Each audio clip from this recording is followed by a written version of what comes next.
تو 309 سال تک صحابہ کرام غار کے اندر سوتے رہے. تو بہت سارے اعتراض کرنے والے اعتراض کرتے ہیں کہ دیکھیں یہ کیسے ممکن ہے؟ How is it possible کہ ایک انسان ہے وہ 309 سال تک سوتا رہا, نہ اس نے کھایا نہ اس نے پیا, یہ کیسے ممکن ہے؟ اور آج سائنس نے اس چیز کو پروو کیا ہے. جو میٹرک کے اسٹوڈنٹ ہے جہاں جنہوں نے بایو پڑھی ہوئی ہے, سائنس پڑھی ہے, وہ جانتے ہیں ایک پروسیس ہوتا ہے ہائبرنیشن. ہائبرنیشن سردی کے موسم میں, آج کل آپ کو مینڈک نظر نہیں آئے گے, آج کل آپ کو سانپ نظر نہیں آتے. آج کل مینڈک نظر آ رہے کسی کو؟ سردی کا موسم ہے, کسی کو فراق نظر نہیں آئے. یہ جاندار سردی کے موسم کو برداشت نہیں کر سکتے کیونکہ یہ کولڈ بلڈڈ جانور ہوتے ہیں. یہ چھپ جاتے ہیں, مٹی کے نیچے چھپ گئے, کوئی ایسی جگہ کہ جہاں پہ ان کو باہر ٹھنڈک نہ پہنچے ان کے جسم کو. 5-6 مہینوں کے بعد یہ پھر زمین سے نکلتے ہیں جب بارشیں شروع ہوگی گرمی کے موسم میں آگے. اللہ تعالیٰ نے اس جانور کے اندر یہ خوبی رکھی ہے جو ہائبرنیشن کرتے ہیں کہ جو مینڈک ہے اس کا جو دل ہے 1 منٹ کے اندر تقریباً 60 دفعہ دھڑکتا ہے, لیکن جب یہ مٹی کے اندر چھپ جاتا ہے, ہائبرنیٹ کر جاتا ہے, تو اس کا دل 1 منٹ میں 2 دفعہ دھڑکتا ہے.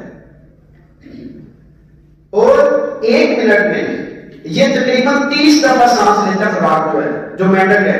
لیکن جب یہ سردی کے موسم میں چھپ جاتے ہیں تو یہ 1 منٹ میں 1 دفعہ سانس لیتا ہے. ان کے جسم کے اندر ہارٹ بیٹ بھی شروع ہو جاتی ہے, ان کے جسم میں سانس کا عمل بھی بہت سست ہو جاتا ہے. جو ان کے جسم کے اندر انرجی ہوتی ہے وہ انہوں نے کھانا کو کھا کے اسٹور کیا ہوتا ہے, وہ اس 6 مہینوں 7 مہینوں کے اندر ان کے کام آتا ہے.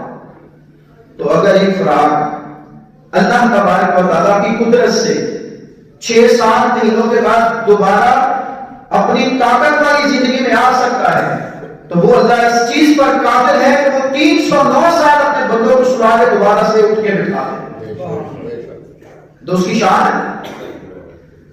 تو یہ سائنس پروو کر چکی اس چیز کو کہ وہ ایک میٹل ہے, وہ جانور ہے, وہ اتنے مہینے سویا رہا تو دوبارہ اٹھ گیا.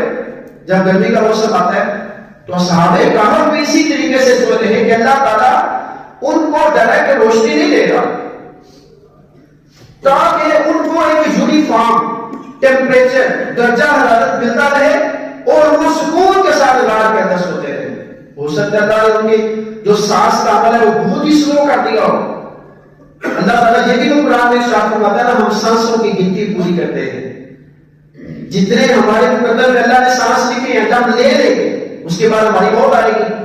تو اللہ نے ان کے سانس ہی اتنے سلو کر دیے تھے کہ وہ 309 سال گزرنے کے بعد بھی ان کی سانسوں کی گنتی ابھی پوری نہیں ہوئی تھی. تو یہ تو اللہ کی قدرت ہے.